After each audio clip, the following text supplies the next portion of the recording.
and not by government ministers about the information that they can put out that is relevant at the time.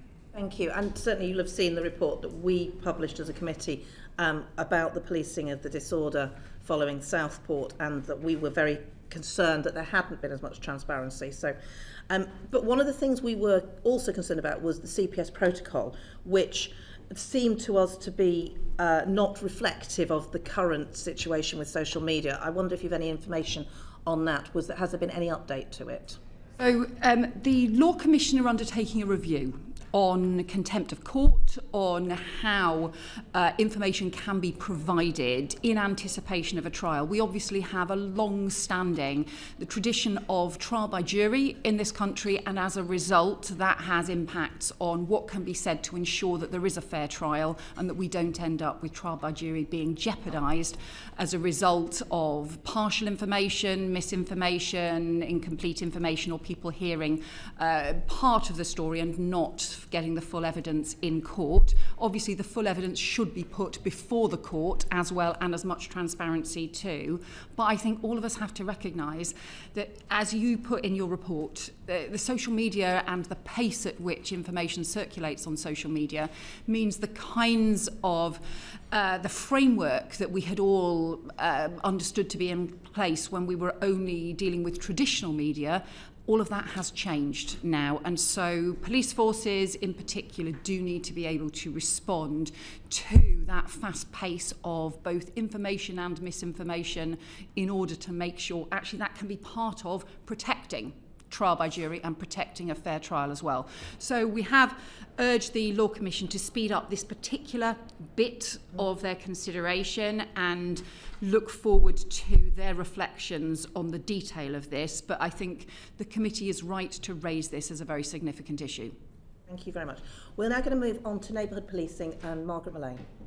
Thank you. Home Secretary, you've forecast and mentioned in a previous meeting with us the increases in neighbourhood policing teams, which we all welcome. But I'm going to highlight the Metropolitan Police have indicated that their financial settlement will mean, in their terms, cuts, really, officer and staff cuts. I just wonder, what forecast have you made on how this is going to work? How will it happen? Yeah. So I think the first steps that we've set out on neighbourhood policing is perhaps one of the most important issues, one of the important things that we have done since I was last before the committee, because we've had over many years really the decline in neighbourhood policing, if not the decimation of neighbourhood policing, many areas seeing their neighbourhood policing effectively just cut in half. And that really matters because it's that connection with local communities that builds confidence, that also helps prevent crime, tackle local problems, and also get the intelligence that goes after criminals, perpetrators, and can make sure that you can get swift justice as well. So we are determined we need to restore neighbourhood policing across the country. As part of the first year, we've increased the funding for police forces by over £1 billion, up to over £1 billion pounds for this year, including 200 million specifically dedicated for neighbourhood policing across the country. As a result of that, there are 3,000 additional neighbourhood police officers pledged for this current financial year, 2,500 of which are police officers, another, I think, around 400 of which are PCSOs as well. And just as a quick brief tangent, if you'll allow me, it means in my constituency we have now got 7-day neighbourhood policing shifts for the first time for a very long time. We've had the on-off shift patterns that, frankly, local criminals have been able to exploit. So that's the kind of difference that it makes. In terms of the Met's position, the Met does have some particular structural problems in its finances and some historic legacy issues around its finance. So we are working with the Met Police and with the Mayor's office around that. But even notwithstanding some of those historic challenges, they are still increasing their neighbourhood policing by 470 additional police on the streets of London in the course of this year. So even notwithstanding their financial challenges that we're working through with them, they're still putting additional neighbourhood police on the streets. Okay, and if I could just follow up, so that is good news, but how do you think you'll ensure that the neighbourhood policing guarantee doesn't lead to the performance management, the problems with that as well, and obviously the problems with abstractions as well? So we're setting up a system. We've been working very closely with policing on this, with the National Police Chiefs Council on how we roll out neighbourhood policing, including making sure we have regular monitoring, including month-by-month monitoring to ensure that neighbourhood policing is being rolled out, to ensure that the financing within the 200 million only follows once the neighbourhood police are in place.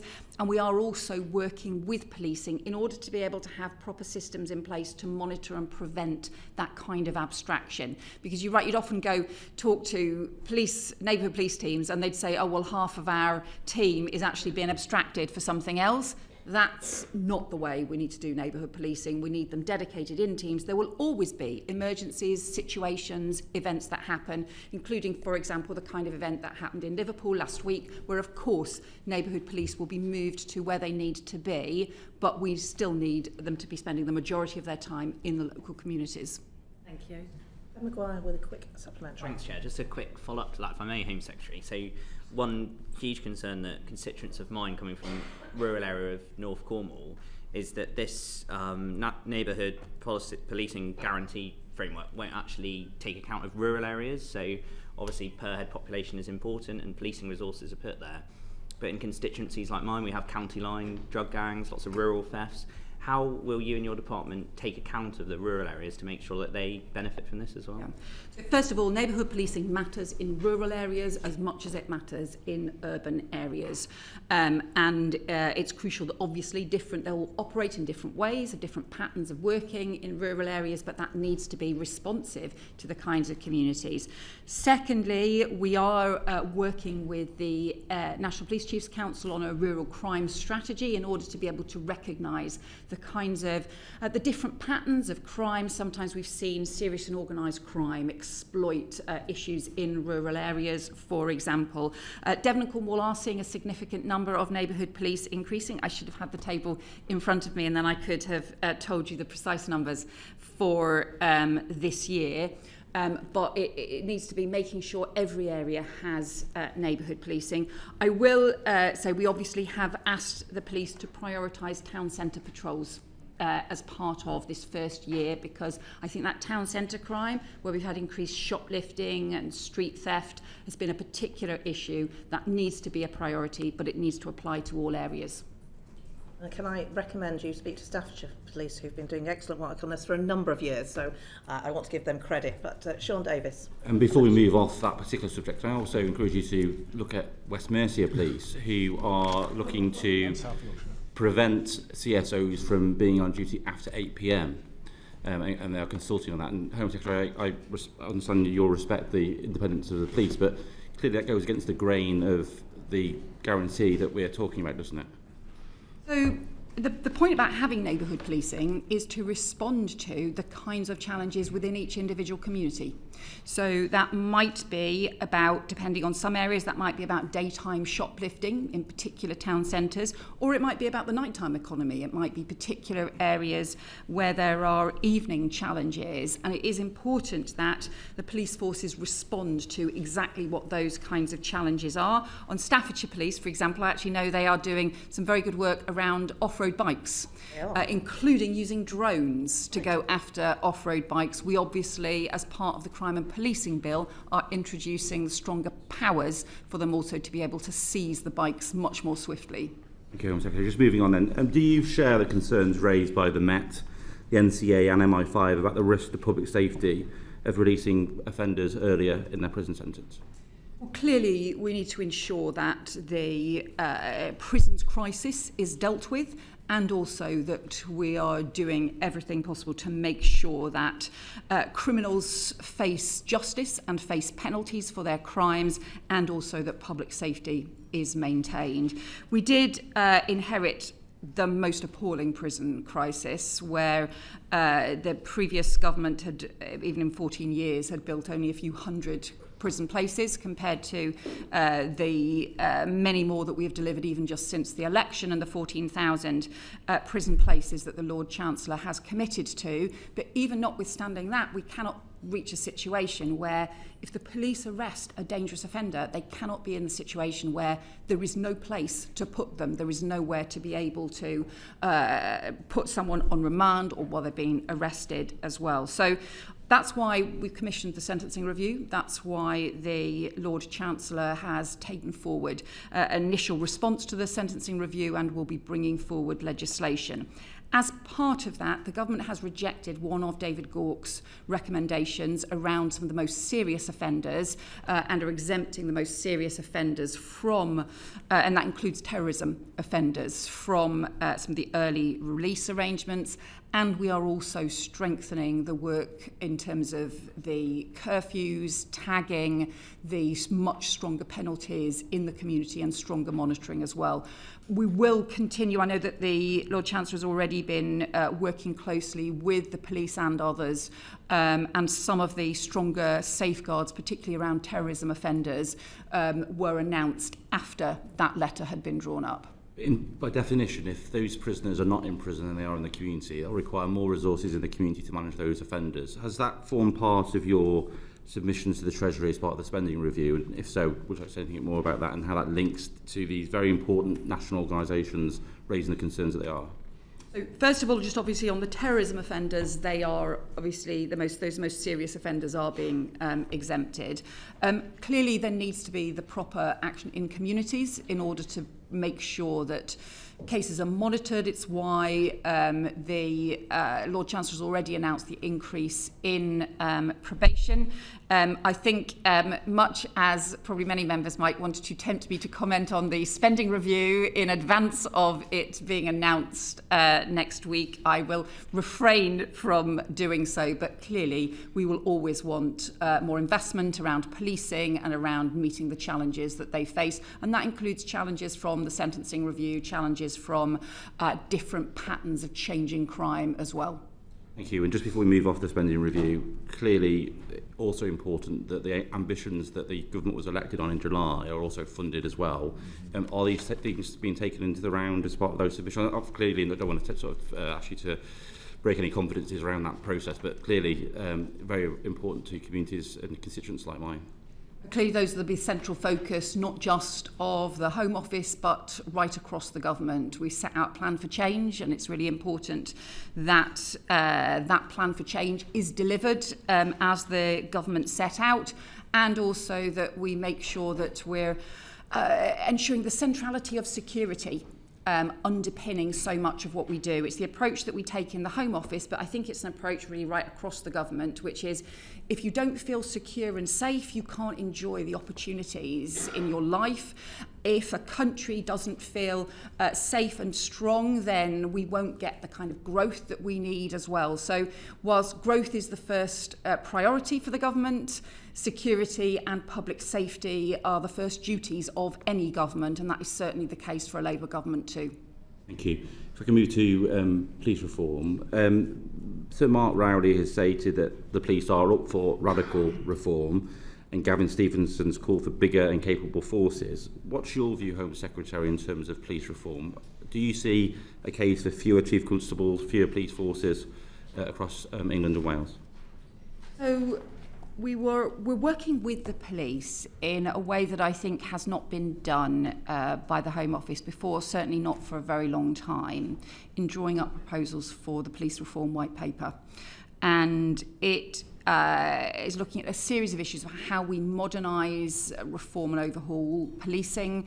That does include looking at what should rightly be done at national level, at regional level, at force level, and at local neighbourhood level as well as part of that. So we will set out our conclusions when we set out the police reform white paper It does mean recognising that there are some things that shouldn't be done in the current chaotic way across 43 different police forces, even if that's the issues around some of the national the services that underpinning enabling services, such as forensics, such as helicopters, the NPAS service, and that some of those need to be driven by effectively a new national policing body. And so that will be part of the reforms. We'll set out in due course what that means in terms of what should then be done at regional and local level. Well, what you're sort of setting out there is capabilities being centralised, and I think that there's probably a strong case for that. But do you see a case for less chief constables, less police forces, and mandating reform from the centre in the case, for example, what the Deputy Prime Minister is doing around local government, for example? We are aligning the approach that we're taking with some of the work around local government. So, for example, where there are mayors been introduced, we've talked about the policing powers coming under part of the responsibilities of mayors and deputy mayors as well. So, but I think I understand the question that you're raising, but some of these are issues that we will set out when we set out the overall response as part of the police reform white paper. Just one final question regards to this, and just in terms of the capability and capacity of the Home Office to oversee that reform programme and also holding the police accountable, notwithstanding their operational independence for some of the pledges you're making, does the Home Office have that capacity and that capability in the centre to do that? We are strengthening that capacity. I think that the Home Office did not have that capacity. I think the Home Office had been hollowed out on policing over very many years, going back probably till about 2013. As part of the reforms that were introduced, I think the Home Office then was hollowed out on policing and lost actually a lot of the sense of oversight of data, being able to properly monitor, have a performance management approach to policing. So we are re-establishing that. We are rebuilding the performance management framework, including a performance monitoring unit in the Home Office. But we're not doing this as let's just strengthen the Home Office separately from policing. We're doing this as a partnership, and the way in which policing and the Home Office need to work together in order to raise standards, in order to make sure that there's real proper drivers for reform. Thank you. Nick Richards. Thank you, Home Secretary. I declare an interest, as I did previously, that a member of my family works for the Home Secretary. I want to ask about facial recognition technology. I asked when you last came to the committee about that. The evidence, even since then, from think tanks and from abroad, has been that this can have transformative effect for police forces, both in tackling day-to-day antisocial behaviour, but also some of the most serious offences, including rape and murder. From the outside, it seems that there's been little progress from the government in this regard in building a legal framework which will allow police forces to take advantage of this. I just wondered whether you could update the committee. So, as you know, most police forces now will use retrospective facial recognition, but there's also huge potential in terms of some of the live facial recognition as well. It does require, police forces strongly think that it requires a clear legal framework within which they can operate. The policing minister has been holding a series of meetings with police forces and more broadly about what that framework should look like. We do want to bring forward a new framework so that it's clear that more forces can use facial recognition and can be able to use it in the most effective way. Is there any sense of time frame for that? I can write to you on the policing minister's assessment of what the next steps in the timetable will be. Around. Thank you, and thank you, Home Secretary. Clearly, when it comes to police reform, the reality of modern policing needs to be the driving force behind that. And so I wanted to turn to protest policing. Currently, only London and the City of London police receive specific funding for protest, while areas like Greater Manchester, which certainly are regional centres for protest at the very least, if not national centres, receive nothing and have to meet costs through existing budgets. This leaves the Greater Manchester City region about 2.6 million worse off because of protest. And it seems unfair that council taxpayers in my constituency and across Greater Manchester see their precept diluted by protest in that way, whilst council taxpayers in London don't. So would you consider, as part of police reform, a demand-led approach to protest policing so that areas like Greater Manchester are not disadvantaged and having to use stretched existing budgets? So I think, of course, there will always be concerns from police forces all over the country that there are particular pressures that individual police forces face, and those can vary. So sometimes that can be around particular patterns of protest, sometimes it can be around other kinds of forms of crime or other incidents as well. Obviously, the issue that the capital also faces is some of the big national events, from the King's coronation to obviously some of those sort of international events and things as well. There will also be international events that can be held in different parts of the country, which also put pressures on as well. So in the end, we have to keep a balance on all of that. We do need police forces to be able to manage the kinds of pressures that they face within their budgets. And we also need to keep that balance around the country. So that's why there is currently an additional capital city grant for London that isn't replicated in other parts of the country. Obviously, as part of the police reform white paper, we will continue to look at issues of funding all around the country and the way in which funding takes place. But those funding issues are never easy because everybody's always got a particular reason why they want to change the funding formula and the approach. Of course, but considering particularly the recent significant increase we've had in protests and protest policing, do you think that should form an important consideration going forward? And do you think the balance as it stands is currently fair, where London is ring-fenced and other major cities, with Manchester, I feel obliged to point out, hosting many international events alongside seeing extremely high levels of protest, especially in recent months? So I do understand that, and I know that many forces will continue to make representations about different issues. We will always look at representations that are made to us, but all I would say is there is never a perfect way to ensure that funding takes place for police forces, and there will always be individual police forces, probably several around the table from different forces that are here, represented here. They will always want to raise the particular challenges and pressures that they face. Yeah, okay, thank you, Home Secretary. If we could just move to counter-extremism, please. What were the findings of the end-to-end review of prevent thresholds, and did it look at drivers and trends in the growth of extremism, particularly among young boys and men? So, can I say this is one of the issues that I am really worried about. And we are seeing increasing extremism among young people. We are seeing increasing numbers in I think the CT caseload trebling in the space of 3 years involving teenagers. I see it in the kinds of cases that I'm briefed on as well. Just increasing numbers of teenagers, even as young as 13, where there are serious concerns, maybe about Islamist extremism, maybe about far-right extremism, maybe about sort of violent fixated individuals where there is a mixed and unclear ideology, but growing numbers of young people. And I was obviously a cabinet minister in the last Labour government, and we were looking back at just the patterns and the numbers over time. And in the last 3 years of the last Labour government, 14 young people were arrested for terrorism-related activity. In the last 3 years, 114 were arrested. And what we've also seen, I think, is a doubling of the number of young people being referred to Prevent since last summer as well. So I think this does raise some very significant challenges for us.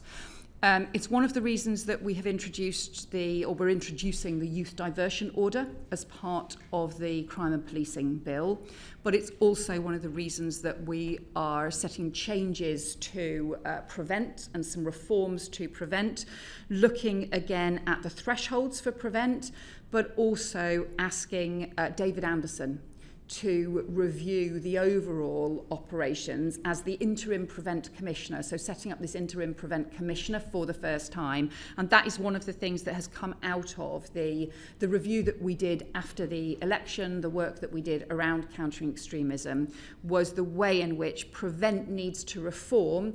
Yes, to look at thresholds. I continued to be concerned about the threshold ending up being too high and not enough Islamist extremist cases being referred to Prevent, and the need to do more to make sure more of those cases were being referred to Prevent, but also in the way in which Prevent could respond and the ability of Prevent to work with other local services as well. I know this is an issue that the committee is looking into, and would very much welcome the committee's reflections on some of these issues around young people. There's obviously a broad degree of consensus. I mean, from the National Crime Agency's National Strategic Assessment, from the Director General of MI5, from lots of different figures about the role that online radicalisation is playing in this process. And I think that's a concern reflected by parents and many people right across the country. Many people come and speak to me, and I'm sure other members of the committee as well. So from your perspective, from a national security perspective and a violence and terrorism perspective, what view do you have on the need to limit access to that material online, access in terms of social media channels, and the government's agenda and approach in that area? Yeah, well, some of this is terrorism-related material, and it is unlawful and should not be online. Some of this is about sort of radicalising processes that are taking place online, where the material may not be unlawful, but the approach to young people is exploitative and is dangerous. The first step is obviously the Ofcom have introduced their now new code of practice and their new standards, the new standards now that need to be adopted as part of the Online Safety Act that social media companies now need to adopt, particularly around under 18s, including restrictions around and safety requirements on under 18s. We want Ofcom to be extremely robust in enforcing those standards, and I think it's really important that they do. But we're also working, and work underway with the National Crime Agency as well, which does some of the investigations around some of the criminal networks that are operating online, because there are sometimes overlaps between, we've seen some of the extremist radicalisation networks, but also some of the criminal exploitation networks. And you might have seen the National Crime Agency talk about the con networks as well, which were pursuing the most horrendous child abuse and child sexual exploitation online as well. So what we're building and developing is stronger work across the different agencies to address this, and we will have more work that we are doing at the moment. I suppose what I'm flagging to you is this is an area I am particularly personally really concerned about, and think that the government and organisations across society are going to need to do much more.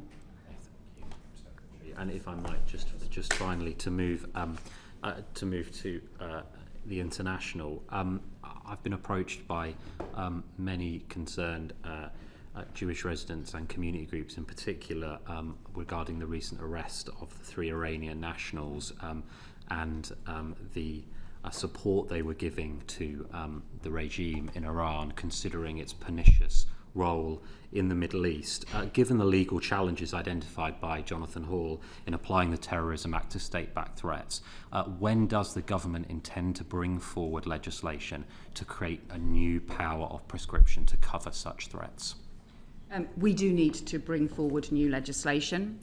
Jonathan Hall identified challenges with the existing legislation. The existing legislation is drawn around terrorism. And the state threats can often look like terrorism in the impact that they have in communities, the impact that they have on public safety, but the nature of the organisation behind them, the purpose and the way in which they operate means that Jonathan Hall has made clear the existing terrorism legislation, it is too difficult to use to be able to use prescribing powers in the same way. However, I am clear we need a prescribing power for state-backed organisations that pose a threat to our country, and it's incredibly important that we defend our national security and have those powers in place. So we are doing the follow-up work now based on Jonathan Hall's report, based on what those legal provisions will look like. We will bring them in, obviously, at the earliest opportunity. You'll know there's obviously a limit I can do to preempt parliamentary timetable discussions, but we are clear that this change needs to take place, and whether that is about Iran or Russia or other organisations or other countries that have posed state-backed threats to our country, we need to make sure we've got the powers to keep people safe. Good, thank you. Can I just ask, what is going to be the difference between the new independent Prevent Commissioner and the Counter-Extremism Commissioner? The Independent Prevent Commissioner probably is more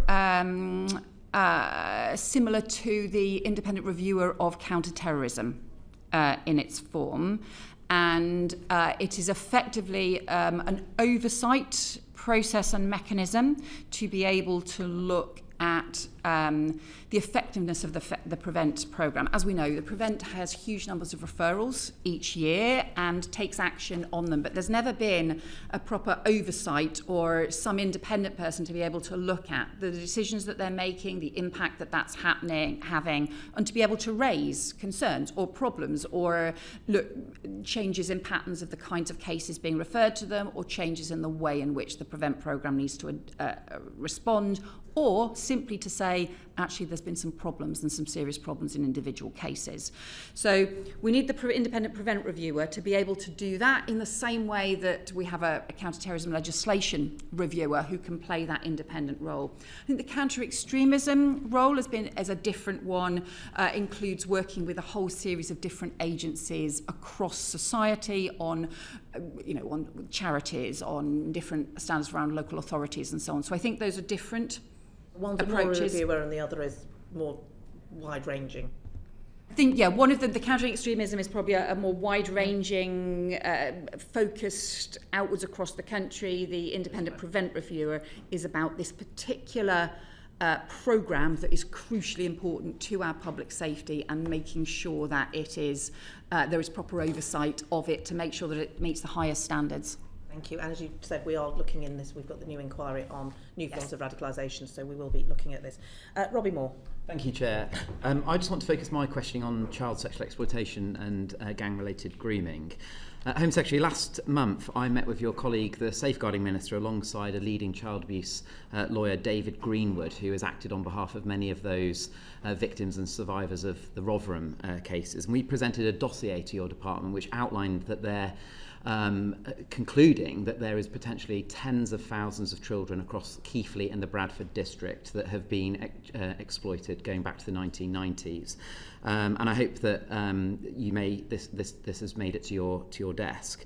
And despite growing calls for a local inquiry, the dossier also listed the documented refusals that we've had at a local authority level and indeed across the mayoralty as to the fact that we should not have a local inquiry, which is deeply concerning to me. So the questions I've got is, are you worried about the situation in the Bradford district? And does it not set off alarm bells to you that local leaders in Bradford were rejecting the prospect of a local inquiry within hours of your statement that you gave to the floor of the House in January, well before they would have had time to read the contents of your announcement, indeed analyse it properly?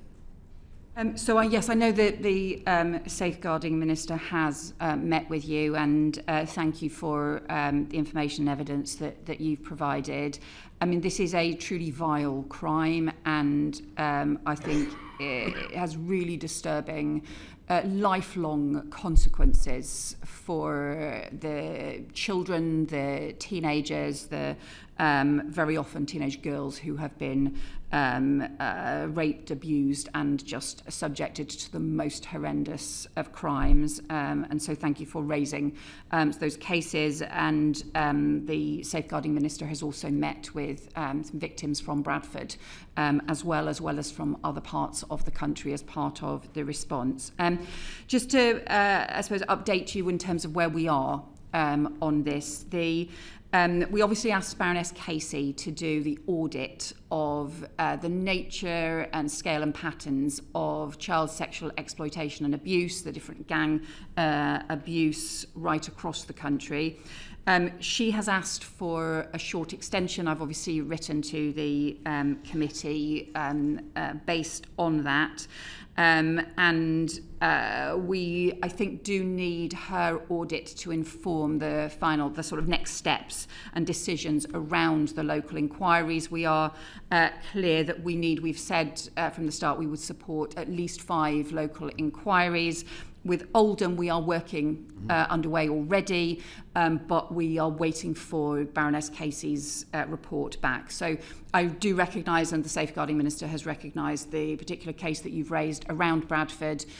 We are waiting for Baroness Casey's report before we can take the next steps on that. I completely acknowledge that, and thank you for that response, Home Secretary. And I will look at that report when it gets released. But the reality of it is that report is not looking specifically at local authorities. It's more focusing on police forces. So the point that I want to put to you is, at Bradford Council, we were given the reasoning by our leader that a report would be too expensive for a local authority to pursue. And my understanding is, based on the announcement you gave back in January, that there will be about a £5 million allocation for 5 local audits, local inquiries to take place. So if Bradford was to be one of those and that money was allocated, would you expect the leadership at Bradford to get behind that?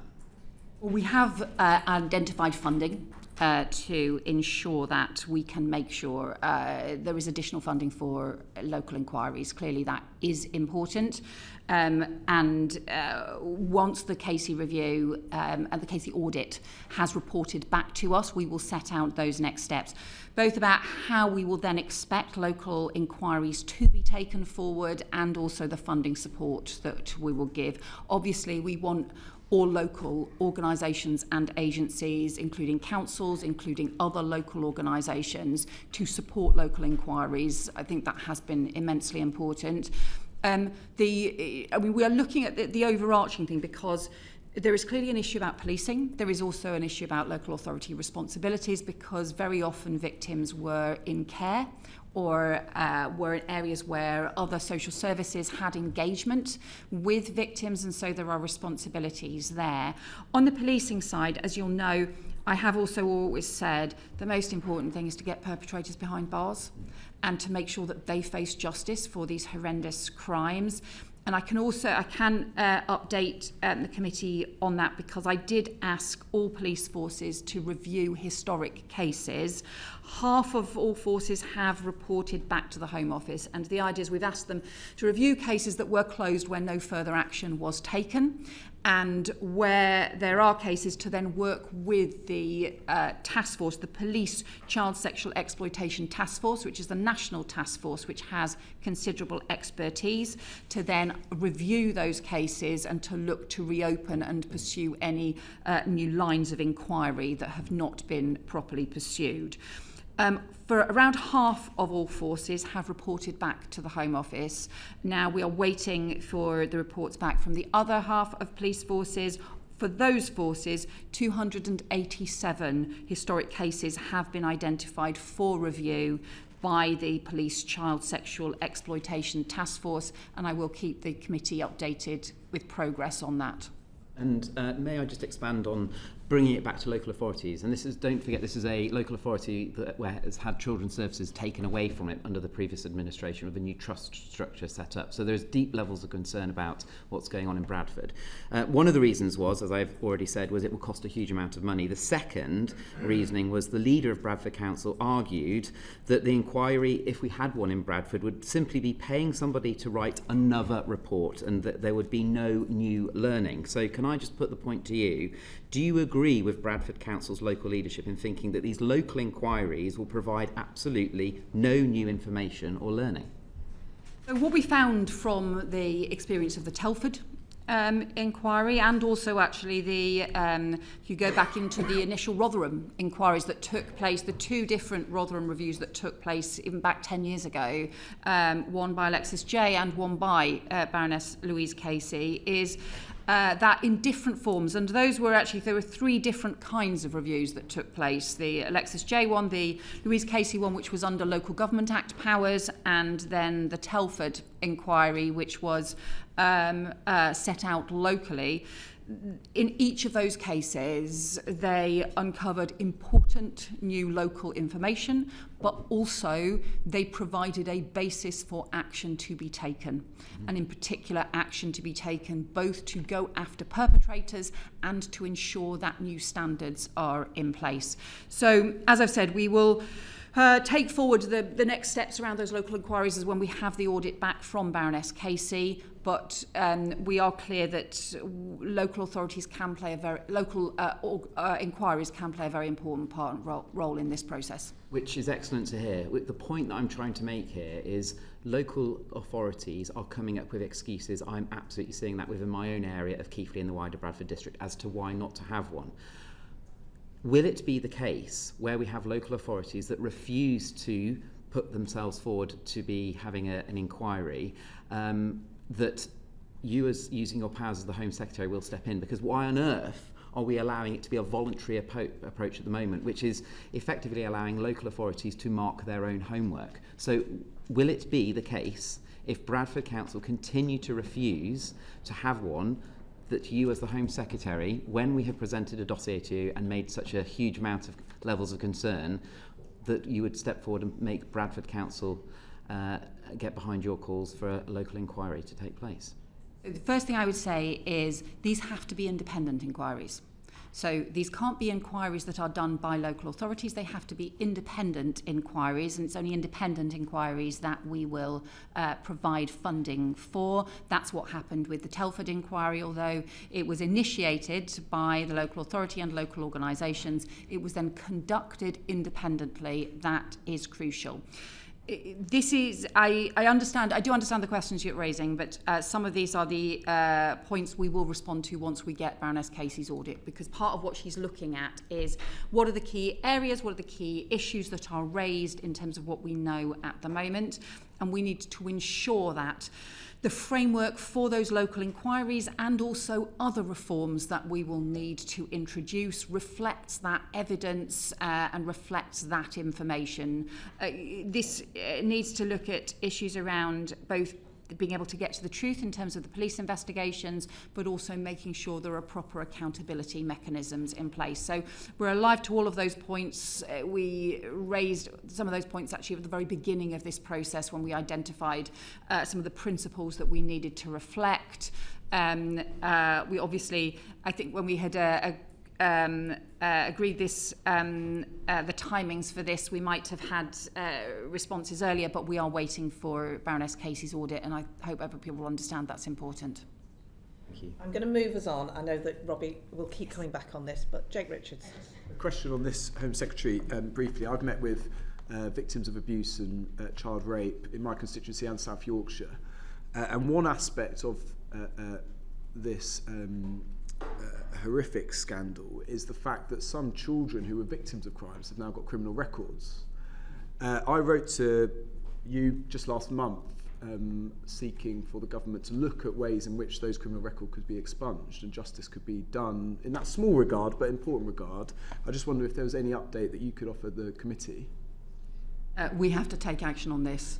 The law has changed, but there are still people who have been convicted of crimes where they were being exploited. They were the victim of the most horrendous exploitation, and they were children. And although the law has changed now around the sort of prostitution laws, the idea of treating somebody who was a child as a prostitute when they were being exploited, when they were the victim of the most horrendous exploitation, including the sexual exploitation and rape, I just think is wrong. So the law has changed. We now need to look at the action we need to take to make sure that those historic cases are addressed and people don't carry around that criminal record with them for the rest of their lives for outdated laws and for things that happened in their childhood when they were being exploited. I am going to have to suspend because we have a vote. So we will suspend for 10 minutes. We'll be back at 3:55. Order.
So we will resume following the vote and turn to Jake Richards to ask about digital ID. Thank you. Home Secretary, yesterday at Home Office Questions, Edward Lee, the Father of the House, said that there was now cross-party consensus across British politics as to the need for a more universal digital ID system. Obviously, the government are making huge strides in this agenda anyway. The e-visa programme, we have digital driving licences that Peter Carl, the Secretary of State, is leading on, one login, various initiatives. Is there any scope in your mind for a more ambitious cross-departmental programme to utilise digital ID?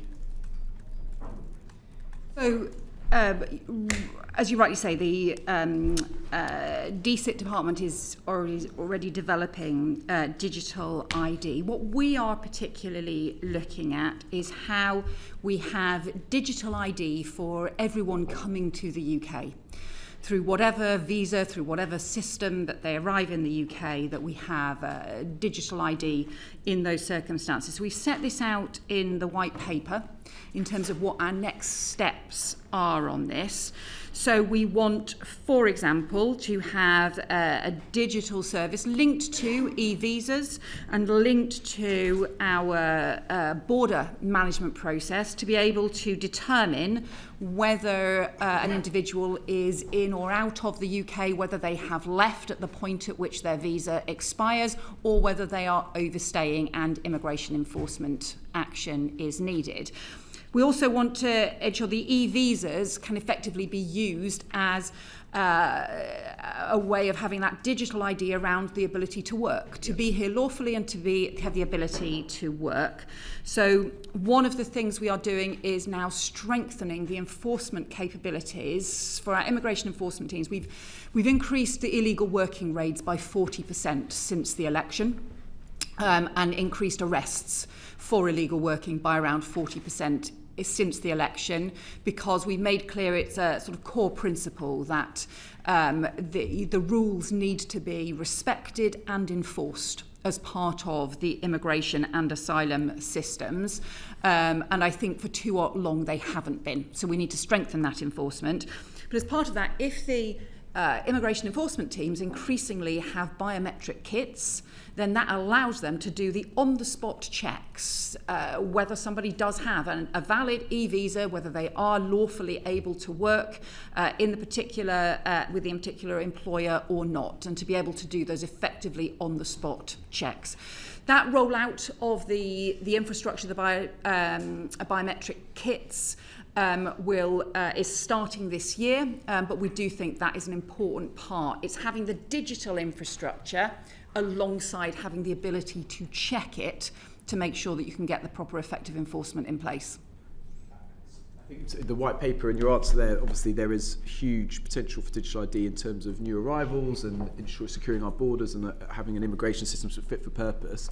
Just in terms of the wider population and other issues, so for example, online fraud and online crime is one of the huge challenges for your department and for crime prevention and the criminal justice system.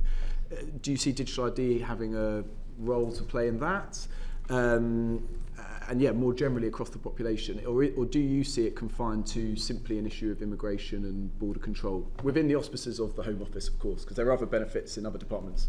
So I think our clear focus is around being able to ensure that we've got proper rules being respected and enforced in the immigration system and in the asylum system as well, that we can make sure that if that there is evidence if people are not here lawfully or they are not working lawfully, we can get that information. We can actually make sure we can take the much stronger action to prevent that kind of abuse of the system taking place. There are then wider considerations for DCIT on making sure that you've also got secure standards, secure underpinning for people to be able to use digital ID, whether it be online and so on as well. So there's wider considerations there.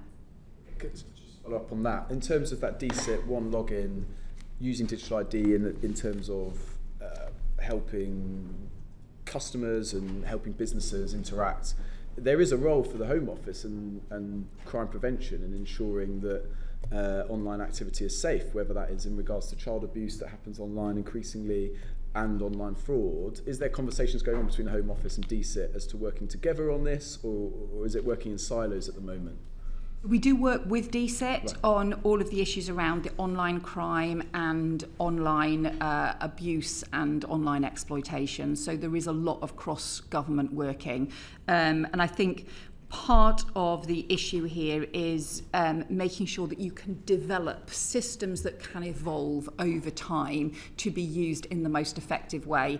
When you talk about the sort of silo systems, we have over a very long periods of time had different silos of different technology operating in different ways, and how you overcome that and how you get systems that are designed to be able to work effectively across not just given different government departments, different agencies as well, is part of the challenge, making sure that you've got systems that are deliverable rather than things that just don't work in practice. And final question on this: are you confident that is happening across all departments? So it's not just DSIT. We've got in the NHS are increasingly using patient passports. In the education department, we have unique identifiers for children, which has just been in legislation. Do you feel confident that cross-departmental working in this digital space is happening better than it did before when you were in government, for example? So, yeah, I think the digital technology has moved on a very long way since then.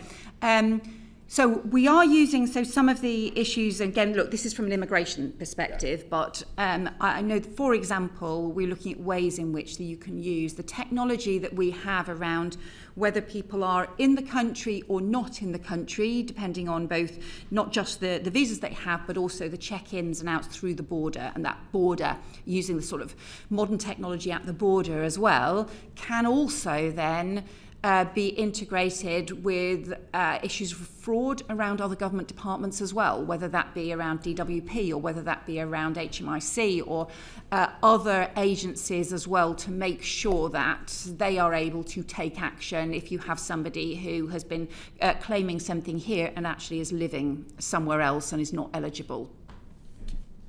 Margaret Millane. Oh yes, thank you. Home Secretary, one of the government's priorities, and quite rightly so, was to halve violence against women and girls.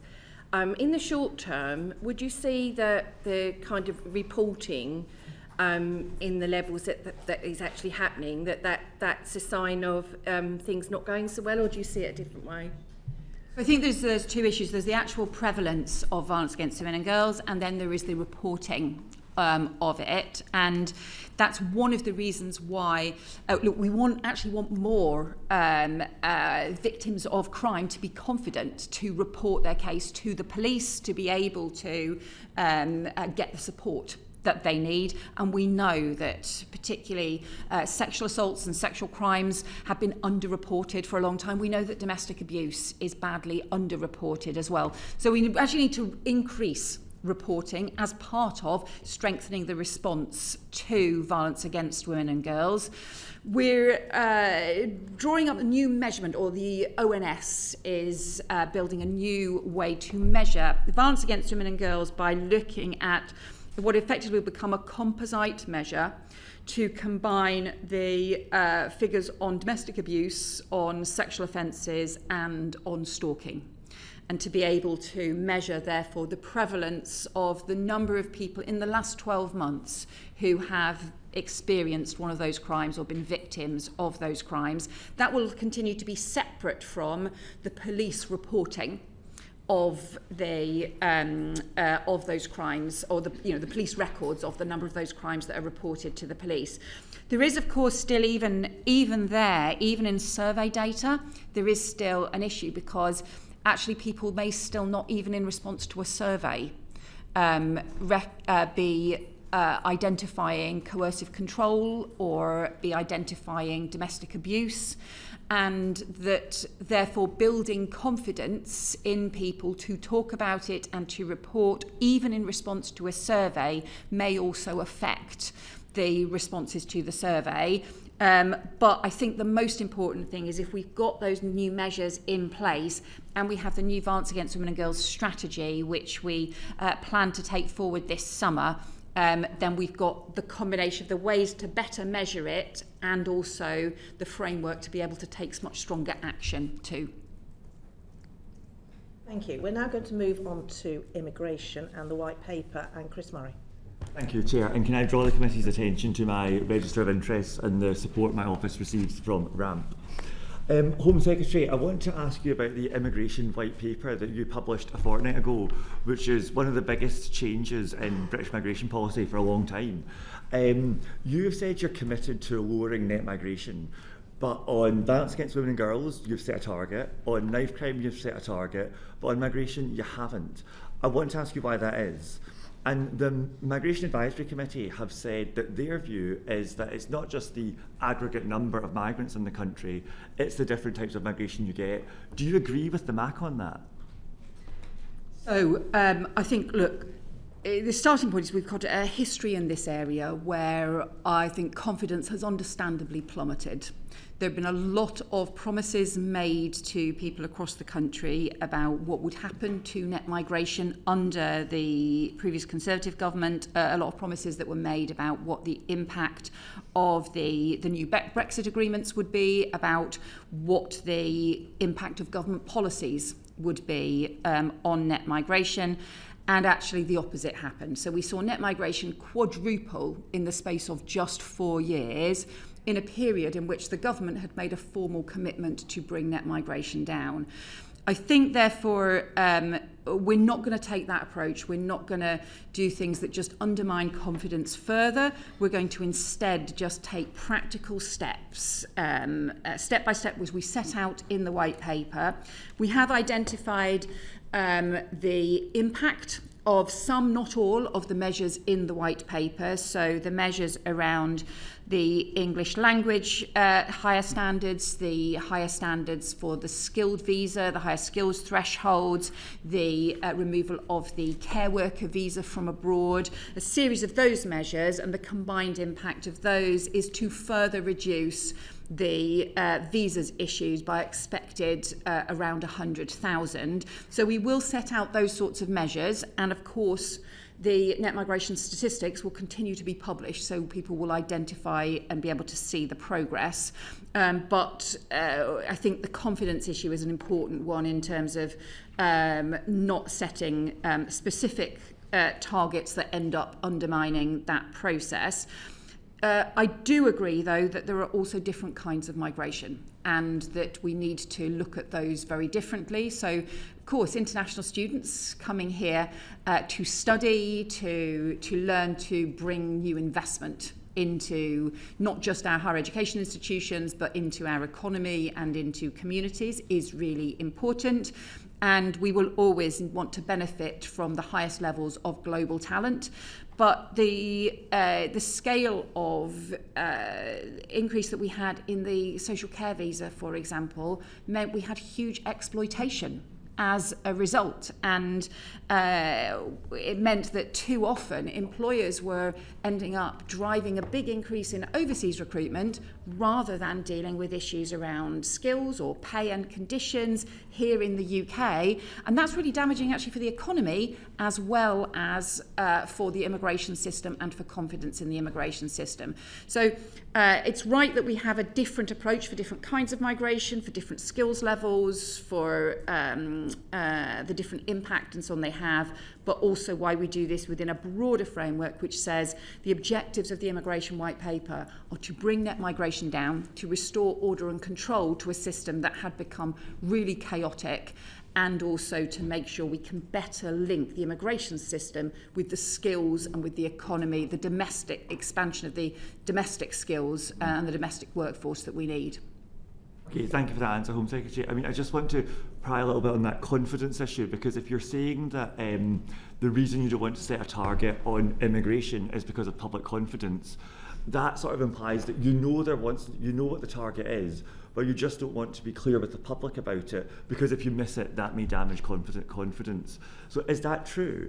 Have I got that right? And if so, doesn't that also read across to your other targets? So if you miss the target on violence against women and girls, for example, won't that damage confidence in that system too? Well, I think there's a particular issue about confidence in the immigration system, and really frankly quite understandably, because the way in which those numbers shot up in such a short period of time.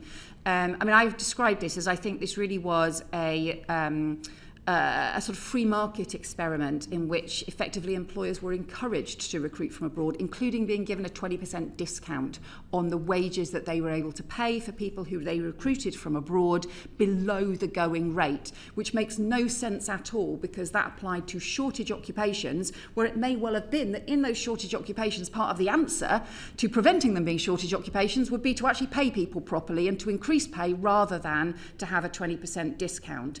At the same time, as there were no requirements to train here in the UK. So I think there's a particular challenge around the lack of confidence in the immigration system, which I think is different from the approach to Violence Against Women and Girls, where we're trying to drive the whole system and different organisations and agencies to feel part of that mission as well.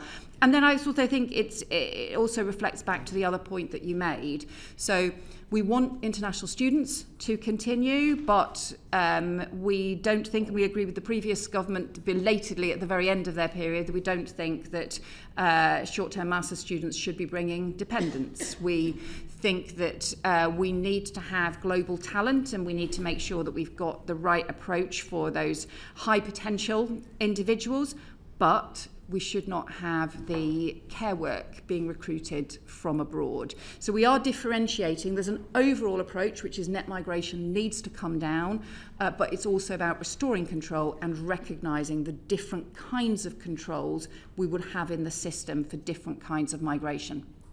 Great, thank you. And so you started touching there on the economic impact of migration, and it's obviously clear that the government's number one mission is economic growth.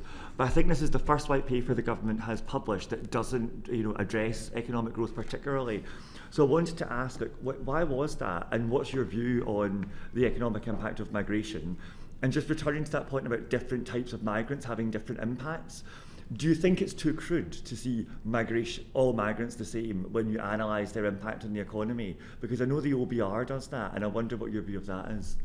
So I think one of the things that we highlight as part of the immigration white paper is the importance of increasing domestic skills, and what that does is that actually also improves our productivity. In the period in which we saw net migration quadruple, and the biggest driver was increase in overseas recruitment and an increase in work visas during that period, we also saw reductions in the level of investment in skills in the UK, the reductions in the level of training in the UK, and we also saw a big increase in the number of working age people who were inactive and who were not in the labour force at all. And those things are related, and that's why it's really important that we have a broader approach to the labour market that looks at all of the different aspects, instead of just thinking, well, there's a labour market problem, what's the answer? Oh, well, let's increase migration. Actually, that is counterproductive for our economic growth, that is counterproductive for our long-term economic sustainability, and counterproductive for productivity. I think we are talking about shifting from what had been, over the last 5 years, high immigration, low skills approach to the economy, to bringing down immigration and making sure we boost skills. So immigration will always be an important part of the UK for generations. People have come to the UK to work in our NHS or to start up businesses or to be part of our universities. That has always been important and will continue to be so. But it has to be controlled and managed. The immigration system has to be controlled and managed. Otherwise, it's not fair, it's not effective, and it's not sustainable. And that's why the whole approach is about that restoring control and order to the system. And by doing so, I think that helps support growth rather than always being seen as this sort of polarised approach that somehow runs contrary to growth. Thank you. And then my final question is exactly on that question on skills and immigration.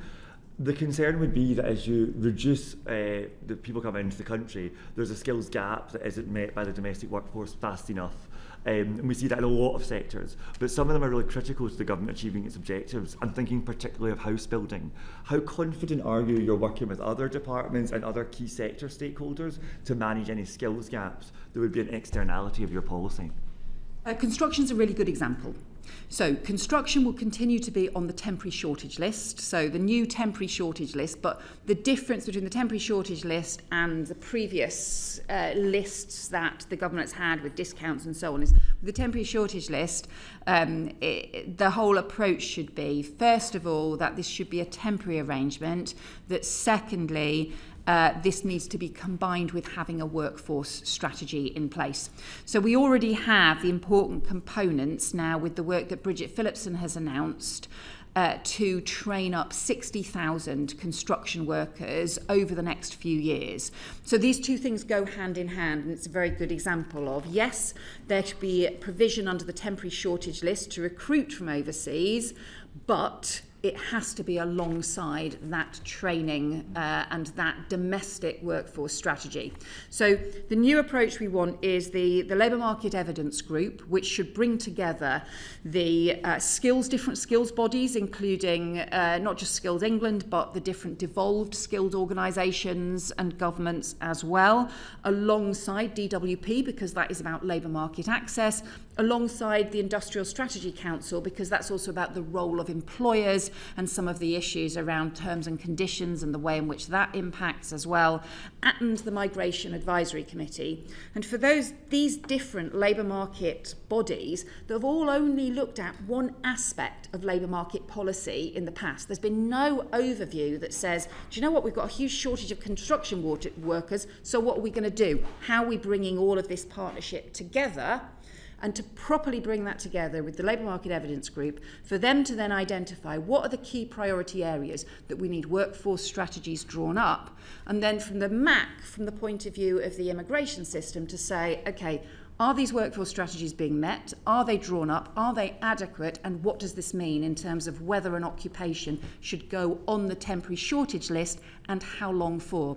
So that allows then for occupations on the temporary shortage list to be capped or to be time limited, and to have those additional controls and safeguards in place. Great, thank you. And on that topic, Sean Davis. Yeah, Home Secretary, given that it takes many years to train skilled workers, isn't there a danger, and talks to the trust point that you made quite rightly, I think, in your earlier answer to my colleague, that actually the temporary shortage list just becomes a loophole, that the system decides that temporary means semi-permanent for years ahead, and what mechanisms and oversight will you and the department, the wider government, make sure that that is not the case, that in years and years and years from now, something that was temporary still isn't classed as temporary?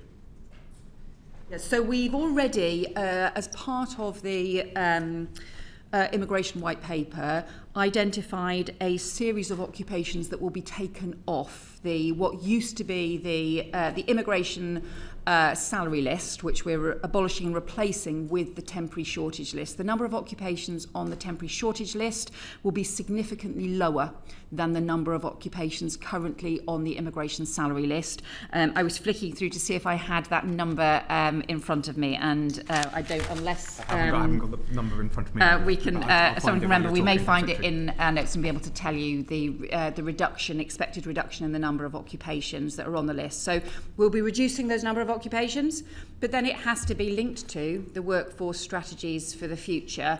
And part of the thing that the Migration Advisory Committee will do when they're assessing what jobs should go on to the temporary shortage list will be to do an assessment of, is the workforce strategy working, is it being pursued? There isn't a solid definition of temporary in time, measured in time.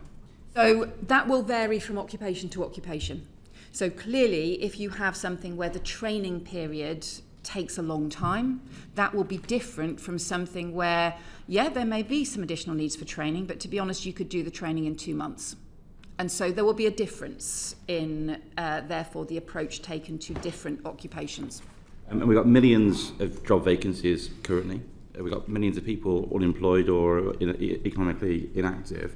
What happens if you just simply, and British business say to you as the Home Secretary, we just simply cannot get the workforce from Britain, and there is a temporary arrangement that's coming to an end, and we simply can't do it? Will that then be moved from the temporary shortage list to more of a permanent solution? Will the system be that agile?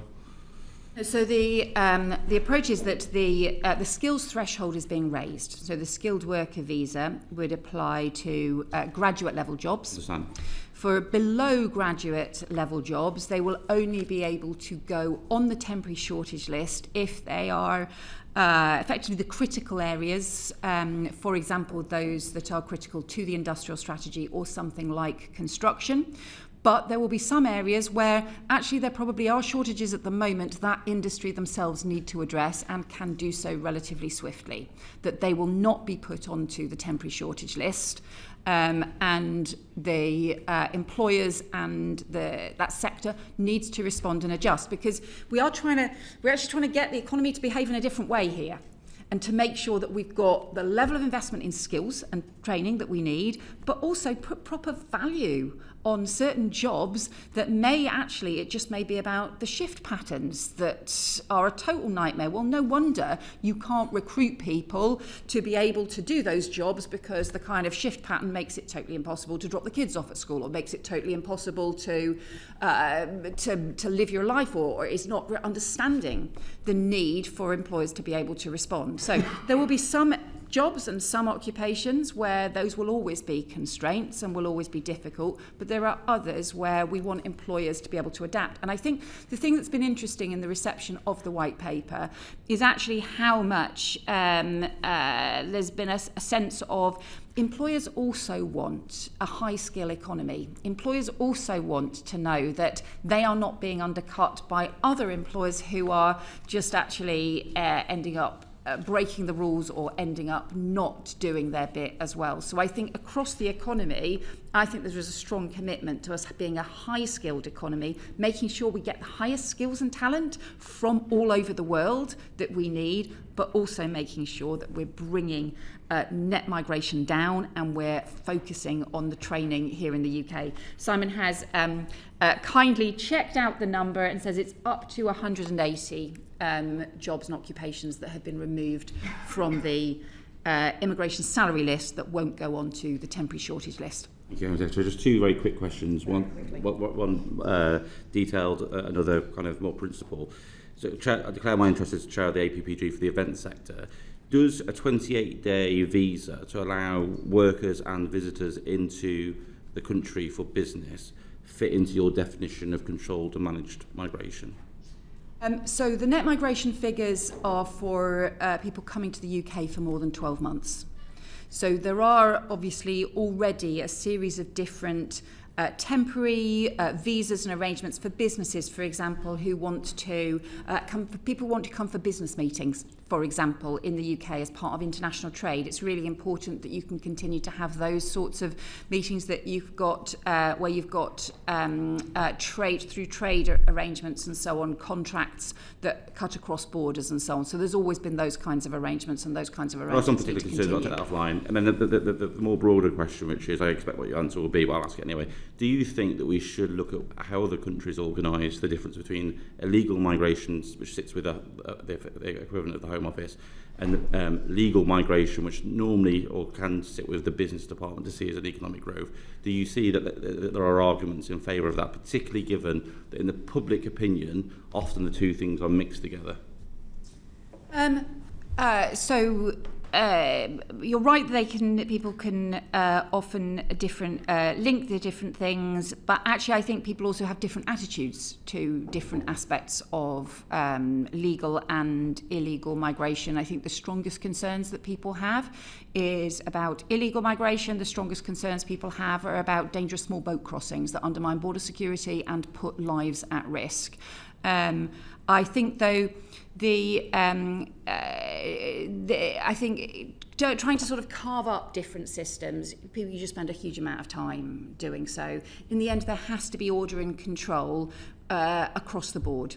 And making sure that there is order and control in the legal migration system is also about how you make sure that the rules are enforced. And that means identifying where there is illegal migration as well. And I'll give you one example of where I think these are linked, where we are taking now stronger action, is we have had increasing evidence of visa misuse and of people who are claiming asylum at the end of their visa, even though nothing has changed in their home country in that period, or different kinds of visas suddenly being used for a surge of asylum claims, even for countries that is not justified for. So we've already taken steps to tighten restrictions to reverse the loosening of rules that had taken place under the previous government for countries like Jordan and Colombia, where we had seen a big increase in asylum claims as a result of some of the loosening of visa controls. We've also taken some action around some of the visa measures around Trinidad and Tobago as well, just about making sure that we can restore order to the system. There are some other areas we are looking at, including areas where people are claiming asylum at the end of their student visa, again, even though nothing significant has changed in their home country during that period as well. So that's why I think there are benefits from having all of these systems interrelated. Thank you.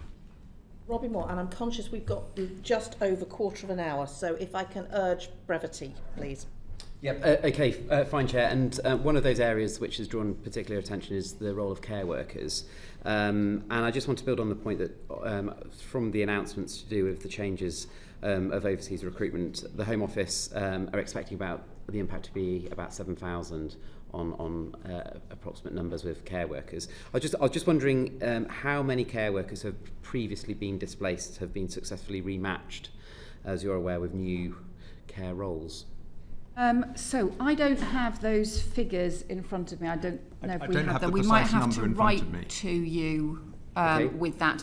What we've obviously had set up is a system where those who came to the UK on a care worker visa, and then it turned out actually the sponsorship of that care worker had to be revoked because actually they weren't meeting the proper standards, they didn't have proper checks in place, sometimes the job just did not exist, were then set up as a pool system so that they could be recruited by other employers rather than other employers continue to recruit from overseas. So that system does exist, and I will write to the committee with any figures that we have on those. Thank you, and we would appreciate that. And just finally, just on this section, was what advice or what is the government looking at doing if care providers can't fill these essential roles? So care workers for a transition period, the employers will continue to be able to recruit international care workers who are here already on an alternative legal route. So those who are already here legally, who have permission to work, will be able to then get care worker jobs and to transition onto a care worker visa. So we will continue to do that as a transition period, but there's part of that we then also have to implement a fair pay agreement to be able to ensure that there is a proper strategy for supporting care workers in the UK and for making sure that we can have domestic recruitment and value people who are doing really one of the toughest jobs that there is in the country. And as part of the decision to try and bring out a strategy that's reducing the inward migration of about 7,000 for care workers, has there been any impact assessment, fiscal impact assessment on the cost of care on those care providers that they find gaps of not being able to keep that level of recruitment going with the new announcements that have been made? So we think that the care industry will be able to recruit from the those who are here lawfully, whether that be UK residents or be international people who are here from overseas who are already here lawfully. So we think they will be able to do that and to meet their recruitment pressures that they face. But we are working with the Health Department on this. As we introduce different changes through the immigration rules and through legislation and so on, as the different parts of the immigration white paper, we will then also produce further impact assessments and so on. But we've obviously set out as part of the annex to the white paper some of these provisions. Okay, fine, thank you. I want to spend the last 15 minutes on illegal migration and the asylum system, but very quick point around the Ukrainian scheme. Concerns have been raised about what will happen come the autumn when the 18-month extension will start to be just 12 months, and the risks there will be for children getting into schools, taking up jobs, etc. I wonder if you could look before the summer recess at whether there can be some certainty given to Ukrainian refugees who are here on that visa system. Yes, we are continuing to do that. I think it's very important that particularly that academic timetable for young people is taken into account. So I am very conscious of that and ensuring that we recognise that as part of the continuing support for the Ukraine scheme. Thank you. So if we can move on to illegal migration, and Chris Murray is going to lead off on that, and then Paul Kohler is going to come in on the asylum system. Thank you. Home Secretary, 10 years ago we didn't have small boat crossings, but now they're one of the biggest challenges your department faces. What's changed in the interim is we don't have the Dublin system. There's no mechanism for the Home Office to send back people to European countries where they should be. So my question is, are you looking at ways to work with European countries to strengthen that? And can you tell us how many gangs you've smashed so far? So there's a series of factors, I think, behind what's happened. We've seen this big increase in small boat crossings over the last. You go back to 2018, and there was barely a handful, and since then, an entire criminal industry has taken hold along our borders with networks, including supply chains that spread right across the... I want to be really specific about international cooperation on this issue, sorry. We don't have much time, so forgive me. So in terms of strengthening the international cooperation, we obviously always said that we would like to see a replacement for the Dublin scheme and to recognise the impact of that. And it is something that there is evidence of people who arrive in the UK raising that as being a factor for them. But look, nobody should be making these dangerous boat crossings. They do undermine border security, they put lives at risk, and it was completely unacceptable, the numbers that we saw on Saturday, but also the continuing nature of the problem. The central focus of the cooperation that we are building at the moment, particularly with France, is their agreement to change the law about intervention in French waters, or to change their rules about interventions in French waters. They have a maritime review underway at the moment. We are very keen for them to implement that law change as rapidly as possible. And also, I was in Berlin last week, meeting with the German Interior Minister to talk about the stronger enforcement we need and their agreement to change the law in Germany so that we can go after the warehouses that are in Germany. Would you see a return to Dublin as an option for the Home Office? Is it something you're pursuing, given when we had it before we didn't have small boat crossings? So we have always said that we would like to see those sorts of arrangements and the replacement for that kind of arrangement. We obviously need to make sure that we've got a system in place that is workable. You also referred to the impact in terms of the gangs. We do.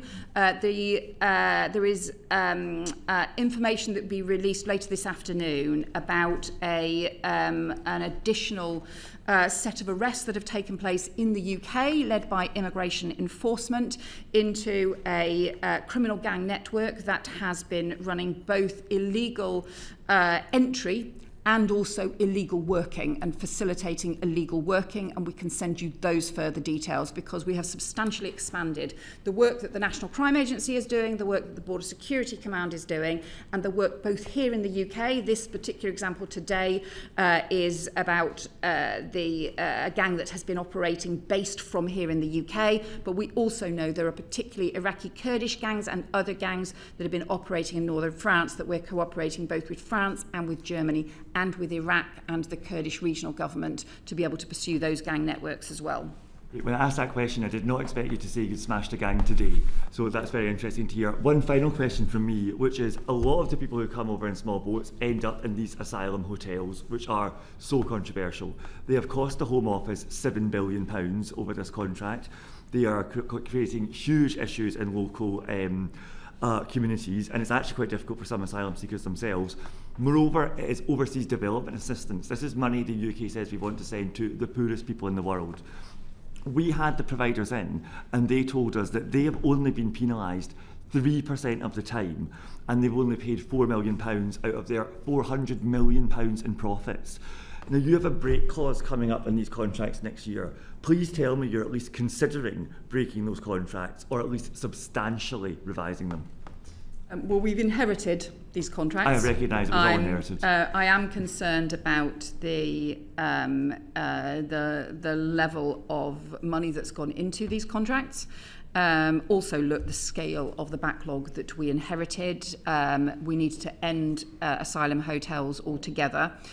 Some of that is about bringing the whole backlog down, being able to clear the decision making. We have. To interrupt, we're going to come into some questions So on the sorry, asylum I'll come back to backlog. that. No, it's Yeah. absolutely fine. I'm just conscious of So time. in terms of the management of the contracts, well, we've introduced tighter conditions of the contract. I think you have Minister Angela Eagle giving you more evidence on that, who can talk through some of the details of that. You'll know that we have been taking action to remove one of the suppliers, Stay Belvedere, from the supply chain as part of the tighter contract management. We'll keep all contracts under review, but I think the core issue we have to do here is bring the overall numbers down in the asylum accommodation system. Sean Davis. 2 points. Just on the provider question, we had the National Audit Office brief us in the report. We've also had the providers themselves who said they've put tens of millions of pounds aside to pay back to the Home Office through excess profits. Why on earth hasn't the Home Office taken that money back and used that money for the priorities of the British people? So we have already taken a series of steps since the election to drive better value through the contracting process. We're saving hundreds of millions of pounds already since the election, both compared to previous years and also compared to the plans that we have inherited as a result of those changes, and are also looking at further changes in order to be able to drive those costs down and to be able to get better value. I absolutely appreciate that, Home Secretary, but we had providers in front of us who said that they've literally put tens of millions of pounds aside and they haven't paid it over to the Home Office because the Home Office haven't asked yet. Yeah, so this is the profit share mechanism. We can go into the detail next Tuesday with Dame Angela Eagle. But essentially, we're doing the audit of the money at the moment. And once we've been through the audit, we will request the money that is due. And one final question. This is clearly a huge issue for the electorate, for constituencies. Is it not time now for a radical solution around the application of the European Convention of Human Rights, and whether or not we really need to look differently at the interpretation of that convention, or completely disapplying ourselves from it in part, either on a temporary basis or on a permanent basis? So, interesting, compliance with international law has already helped us get new agreements in place with France and with Germany to help tackle some of the serious problems with the criminal gangs operations that we face. So the agreements with France, as you may know, the previous government tried over about a 6-year period to get the French government to agree to intervene in French waters, and at each stage they would not do so. They have agreed to do that now, but part of the way in which we have been able to build up that much stronger cooperation is also by saying we recognise we will continue to comply with international law. Similarly with Germany, with their ability and commitment to changing the law. So, however, we also need to look at the way in which laws are being interpreted. So, as we put in the immigration white paper, there are areas, for example, where the system around family migration has become so complex. The proportion of decisions being taken as exceptional, often under interpretations around the ECHR, around particularly Article 8, end up being about 30% of the cases. Well, that's not exceptional, that is a much broader proportion. So, but that reflects some of the complexity of the system and the overall system and the way in which the decisions have been based on a series of court decisions as opposed to having a clear framework set out by Parliament that then can be much easier for the courts to interpret and much more reflect what I think the public would want to see. So we are looking at that. We are as going to part have of to it. move Sorry, on. It's all right. Chair. I realise we've got 5 minutes and Paul Kohler has got questions on the asylum system. At last. As you mentioned it, Home Secretary, I refer the committee to my register of interests. One of my donors, Safwan Adam, had an interest in Stay Belvedere. There are something like 250,000 asylum seekers in the system at the moment. I know you inherited this backlog, but when are you expecting to clear it? So we've already had a significant drop in the number of people waiting an initial decision. So the we've speeded up decisions very substantially since the election, including speeding up the initial decisions, including also taking action as part of the Border and Security and Asylum Bill to introduce statutory timetables for appeals. Because whilst we can make substantial progress on the initial decisions, and we are doing so on those, and expect that to continue to come down over the coming months as well. What's the target on that? What are you looking at with regard to the initial decision? When should that be made, and by what time? So I was just scrolling through my pages that maybe that excellent. The initial decisions are more than double those in the 3 months before the election, in the period of January to March. We're going to continue with that high level of decision making, and that should bring the initial decision making down. There's obviously a certain point at which the process, it just becomes the number of people, the time it takes then for process decisions to go through the system. Though? What's that target to make an initial decision? So, what's the time target, duration? So we expect over the course of this year, and certainly over the course of the next 6 months, to lead to a very substantial drop in the level of initial decision making, or the backlog on initial decision making.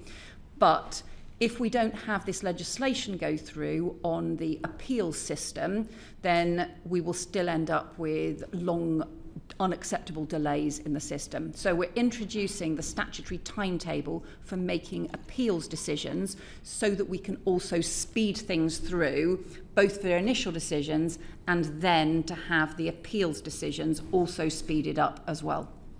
I'll answer my question, though, about a target for the initial decision. Do you not have a target for the initial decision? So at the moment, we are still working through a backlog of cases that have been in the system for a considerable amount of time.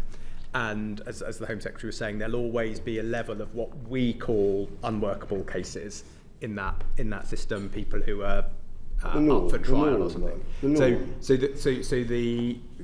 until we have got through that backlog, which will be of longer cases, and we've still got about a third of cases that have been in the system for longer than a year, which goes back to the delays last year through the IMA.